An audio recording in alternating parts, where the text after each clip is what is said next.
Camera looks good. I'm looking good. Got my pink sweater on. Yeah, rep work. As you guys can tell, I do love my job. But yeah, okay. I think we're almost ready here to go. I'm gonna pull out these notes. Interesting. Interesting topic today. Gotta admit, interesting topic is happening today. Okay. I think we're just about ready.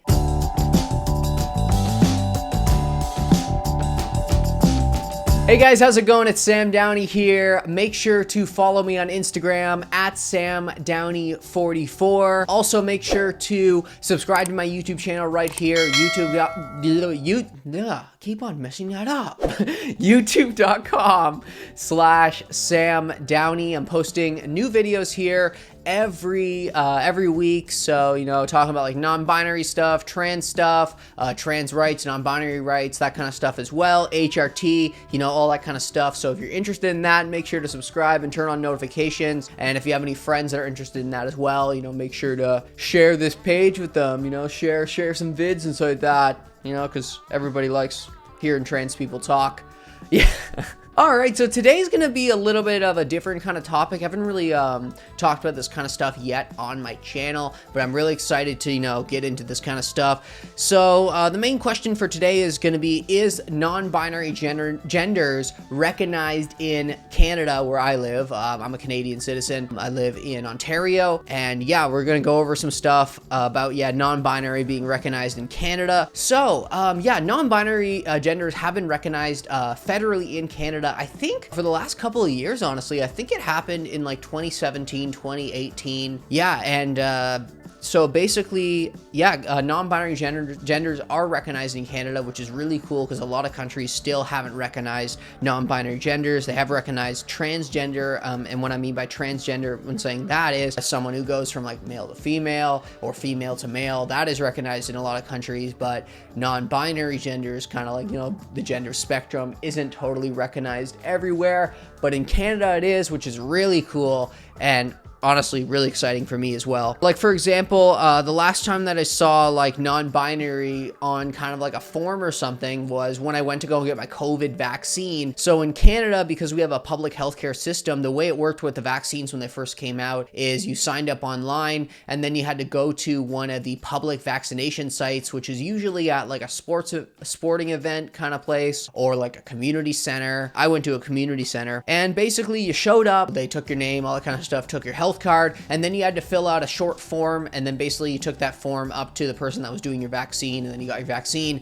Now on that form though, there actually was 3 genders under the gender marker, so you could either choose male, female, or non-binary. So that was really cool that they included that. The federal government included that in getting your COVID vaccine. Don't get me wrong, like I checked non-binary, and then I brought the form up to the guy that was doing my vaccine, and he kept on calling me Mr. Downey, and I was like, bro, like, non-binary, like, did you even read the form? No, but it's okay. Like, some people just don't really understand it, but it is cool that the Canadian government was really trying to make the vaccination process a lot more inclusive, which I thought was really cool for my country to do that. So other things that are recognized in Canada as well are, so basically on your birth certificate, your passport, and your license, and I think other federal documents. I don't really know the other ones offhand. Oh yeah, and your health card and that kind of stuff. You can actually change the marker of your gender to an X. So instead of it showing M or F, it will show an X, which is really cool, kind of to show that you're a non-binary or that you're one of the, you're on the gender spectrum, right? Which is really cool. I've heard it actually isn't that hard to change it to an X. It is kind of tricky to basically change from like female to male or male to female. Like, you do need a doctor's recommendation note and that kind of stuff for that. But when it comes to just changing it to an X, you actually don't need any kind of supporting documents, which is really cool and honestly like really inclusive for the government to do that. that by making it really easy for people to do that. So me personally, I have to renew my driver's license in March. So I'm going to be getting probably a new photo, and I'm also going to be changing my gender on my driver's license to an X. I might do it on my birth certificate. I'm not totally sure yet. Maybe down the line when I change my name to just Sam Downey and not Samuel, probably do that as well on my birth certificate. Probably won't be doing it on my passport because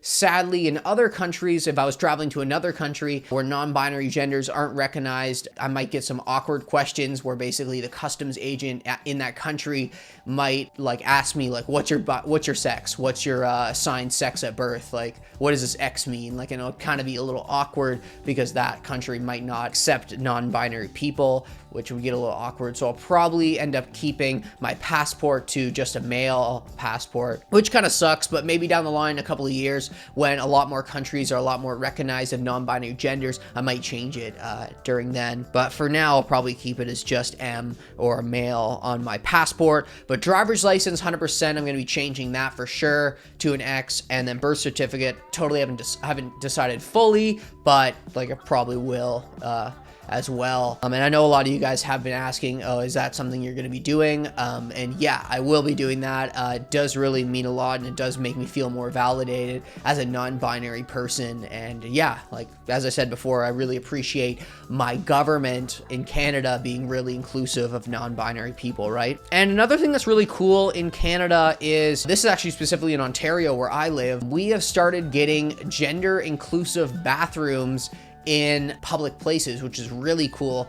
So there's two different kinds of gender inclusive bathrooms I'm going to talk about. The first one is a lot of family washrooms, as they used to be called, are now being called gender inclusive washrooms, or it's basically the single washroom that, you know, you could bring your kids in and stuff. And they usually had the changing board for like babies and stuff like that, for changing diapers. They're now being called gender inclusive washrooms, which is really cool. So it's really, you know, welcoming anyone of any gender identity, which is really cool. And like, I'm really happy to see that. And I know a lot of even small businesses and even just corporations in general are starting to do that as well and becoming more inclusive, which is really awesome to me. And the other kind of gender inclusive bathroom, which is really cool, is at a mall in actually Toronto, Yorkdale Mall, about a year or two ago. They opened up their gender inclusive washroom, which is actually a 10-stall washroom that everyone is welcome in. Any gender identity, you can go in and use that washroom, which I honestly think is really cool because it's actually like a public washroom for any gender and people who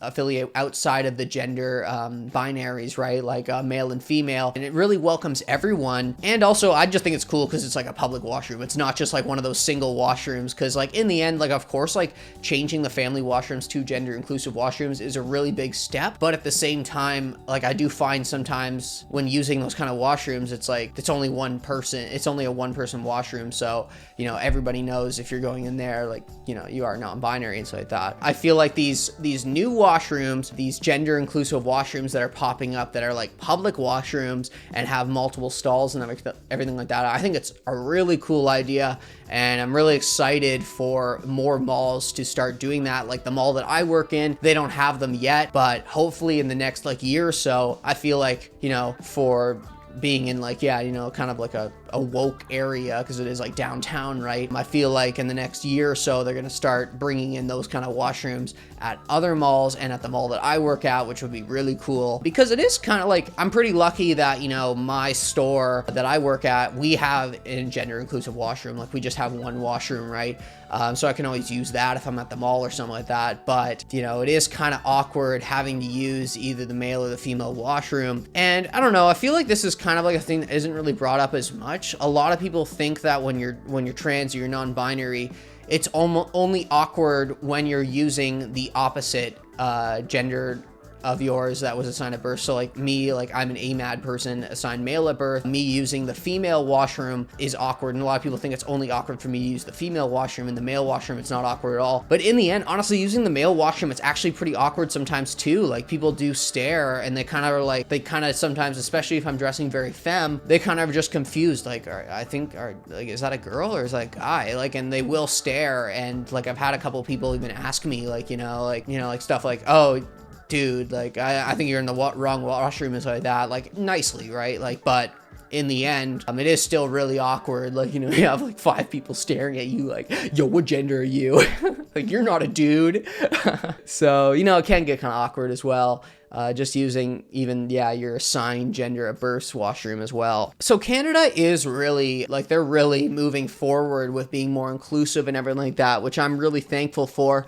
But there is one thing that I think they should start doing on government documents and like government, like your driver's license, passport, that kind of stuff, birth certificate, is I believe that they should include a section for your preferred pronouns. And the reason why I think that they should do this is because let's say you get stopped by a cop because you're speeding, or it's like a ride check or something like that, and hand them your your driver's license.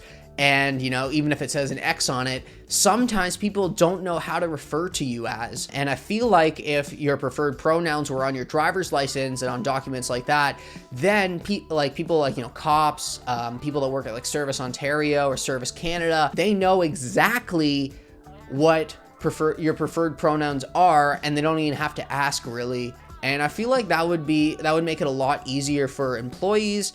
And also, it would make non-binary people feel a lot more validated when they're at these government services. Also, another big thing that is a problem still in this country is dealing with, you know, going to the hospital as a trans person, and, you know, they'll still, you know, refer to you as a male or a female, and they'll use masculine or feminine pronouns. They won't use their preferred pronouns. And I feel like if it was on your health card as well, like, people wouldn't have that issue. And, you know, employees and nurses and that kind of stuff would always know what kind of preferred pronouns you want. Yeah, I really feel like that would be a good idea, and not just in Canada, like really everywhere, right? Like a section on your driver's license or on something like that where it says preferred pronouns, even not even preferred pronouns, just pronouns, they, them, and you can change that at any time. You know, you just go to Service Canada or Service Ontario, or any like kind of the place that you would go to change those kind of documents or get them renewed or something like that. You know, like, I feel like that would really make our environment a lot more inclusive, and, you know, like, just help out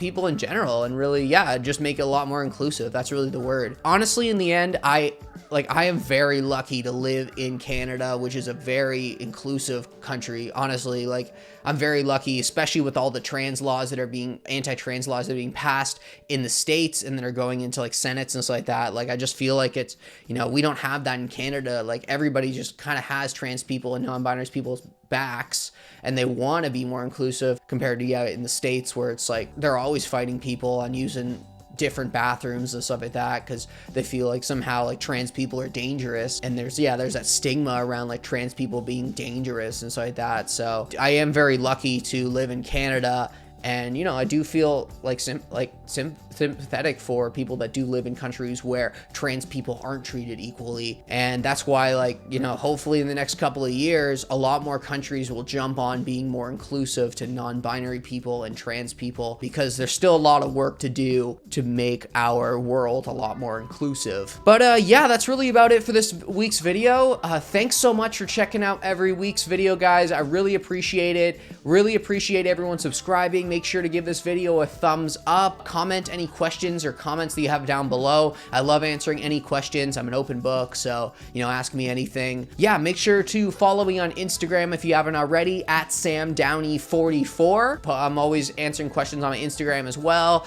so make sure to get on that. Also, make sure to subscribe here and turn on notifications, youtube.com/SamDowney. And yeah, that's really about it for this week. Thanks again, guys, and catch you guys next week. Peace!